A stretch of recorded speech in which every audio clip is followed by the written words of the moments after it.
Hello everyone, welcome to our YouTube channel. So our today's topic is meaning of scientific management. Scientific management क्या है? Scientific management means to apply scientific tool, methods and trained personals in order to increase the output. क्या बोला गया है? Scientific management का मतलब क्या है कि हमें क्या अप्लाई करना, अपने scientific tools, methods या trained personals को इस order में अप्लाई करना ताकि हम क्या कर सकें, अपने output को increase कर सकें. So scientific management insists on replacement of rule of thumb by science. That means decision in the organization should not be taken on the basis of wills and wishes of the manager, but decisions must be based on scientific study conducted by using scientific tool. तो क्या बोल रहे हैं कि जो scientific management है हमें क्या इंसिस्ट कर रही है कि हमें क्या करना चाहिए, जो रूल ऑफ थंब, जो साइंस के अकॉर्डिंग जो रूल ऑफ थंब है उसे हमें रिप्लेस करना चाहिए, जिसका मतलब था कि जो डिसीजंस ऑर्गेनाइजेशन में लिए जा रहे हैं वो किस चीज़ के बेसिस पर नहीं होने चाहिए, हमारी विल्स और विशेस के बेसिस पर नहीं होने चाहिए, मैनेजर की विल्स और विशेस के बेसिस पर नहीं होने चाहिए, बल्कि वो डिसीजन किसके बेसिस पर लिए जाने चाहिए, साइंटिफिक स्टडी के बेसिस पर लिए जाने चाहिए बाय यूजिंग साइंटिफिक टूल्स. ठीक है, साइंटिफिक टूल यूज़ करके जो हमारी साइंटिफिक स्टडी है उसके बेसिस पर हमारे जो डिसीजंस है वो लिए जाने चाहिए मैनेजर्स के थ्रू. नेक्स्ट है हमारी डेफिनेशंस ऑफ साइंटिफिक मैनेजमेंट क्या आ रही है. Scientific management means knowing exactly what you want man to do and saying what that they do it in the best and cheapest way. तो क्या बोला गया है कि साइंटिफिक मैनेजमेंट का मतलब क्या है कि हमें जानना कि हमें क्या करना, ठीक है, और क्या कौन करेगा, और देखना है कि वो हम कैसे कर सकते हैं, बेस्ट वे से, चीपेस्ट वे से, ठीक है, जिससे हमें ज़्यादा से ज़्यादा बेनिफिट हो. नेक्स्ट है scientific principle of management. So scientific principle of management हमें क्या है, फर्स्ट हमारे पास है science not rule of thumb. So according to principle, Taylor insists that each job performed in the organization should be based on the scientific inquiry and not on the intuitions, experience and hit and miss method.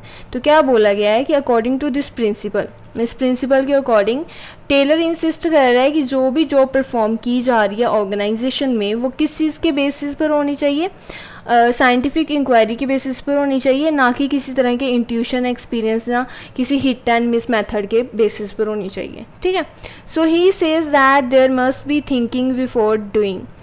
तो क्या वो बोल रहा है कि हमें कुछ भी करने से पहले कुछ ना कुछ सोचना ज़रूर चाहिए, which is not in the case of rule of thumb, जो किसके केस में नहीं है, रूल ऑफ थंब के केस में नहीं है.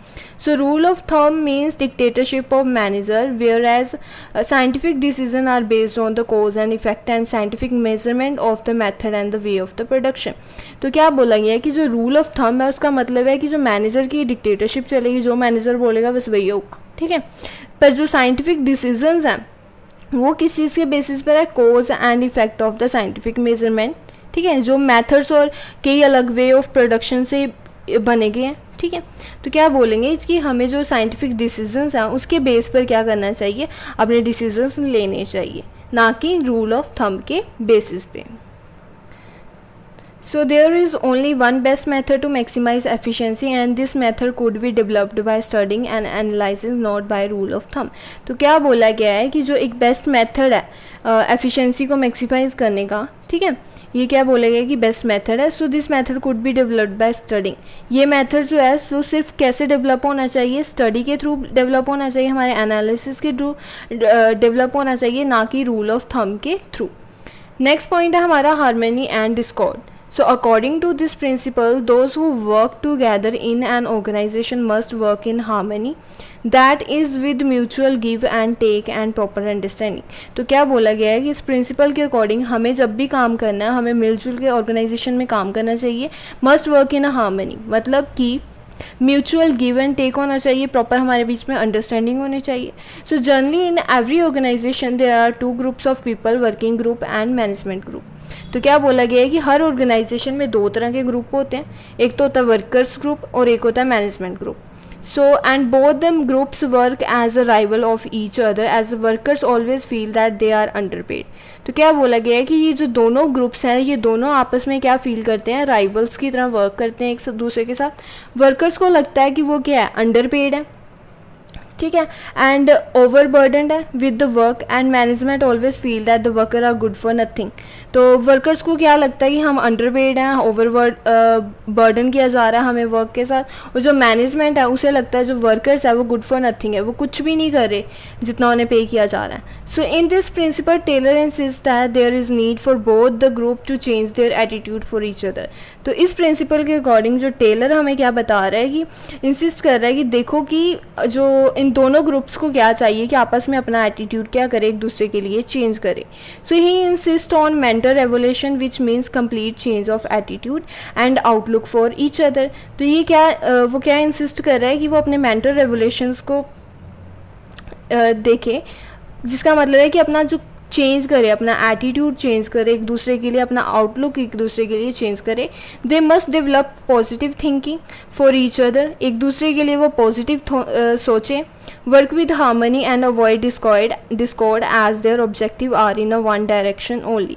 तो क्या बोला गया है कि वो क्या चाहता है कि वो अपनी पॉजिटिव थिंकिंग रखो आप एक दूसरे के लिए, ठीक है, मैनेजमेंट और वर्कर दोनों ग्रुप्स को एक दूसरे के लिए पॉजिटिव सोचना चाहिए, हार्मनी से क्या करना चाहिए, काम करना चाहिए, और डिस्कॉर्ड को अवॉइड करना चाहिए, क्योंकि उन दोनों ही ग्रुप्स का क्या है, एक मेन जो ऑब्जेक्टिव है वो दोनों ही ग्रुप्स का क्या है, एक है, दोनों को ही एक डायरेक्शन में ही काम करना है।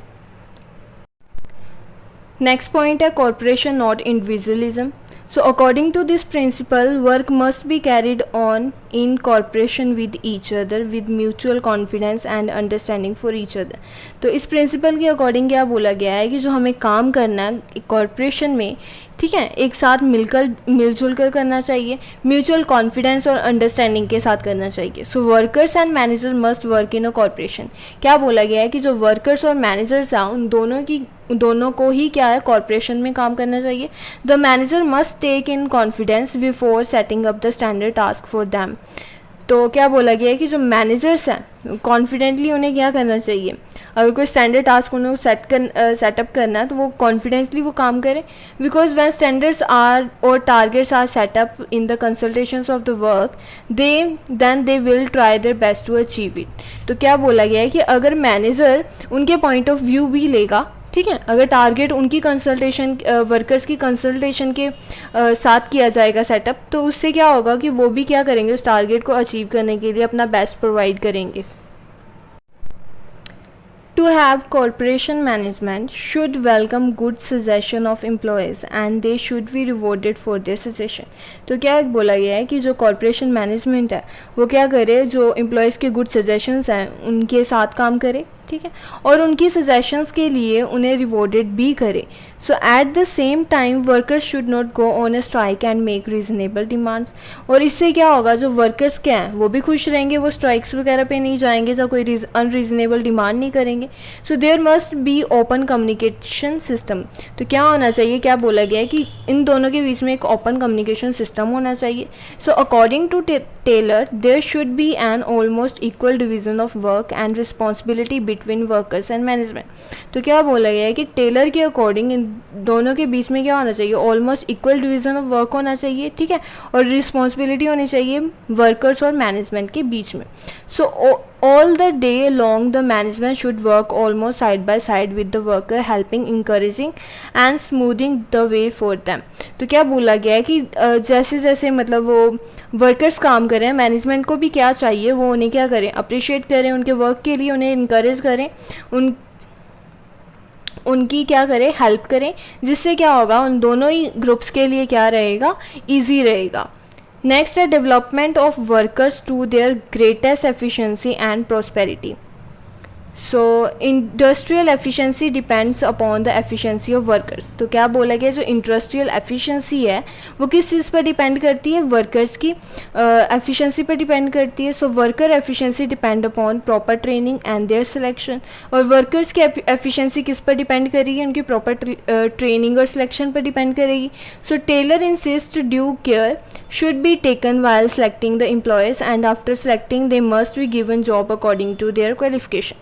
तो टेलर क्या बोल रहा है कि एम्प्लॉयज़ को जब हम सिलेक्ट करें तो एक अच्छे तरीके से उन्हें सिलेक्ट किया जाए, ठीक है, और आफ्टर सिलेक्शन उन्हें उनकी जॉब जो है उनकी क्वालिफिकेशन के अकॉर्डिंग ही दी जाए। So employees must be sent for training from time to time to update their knowledge. Employees को उनकी नॉलेज अपडेट करने के लिए टाइम टू टाइम उन्हें क्या चाहिए, ट्रेनिंग प्रोवाइड की जानी चाहिए। So this will ensure greatest efficiency and prosperity for both company and workers. तो ये चीज़ क्या करेगी, एक greatest efficiency and prosperity provide करेगी दोनों को, कंपनी और वर्कर्स दोनों को क्या करेगी, greatest efficiency and prosperity provide करेगी। With this our topic is finished. Thank you for watching our video. Please share and subscribe the channel.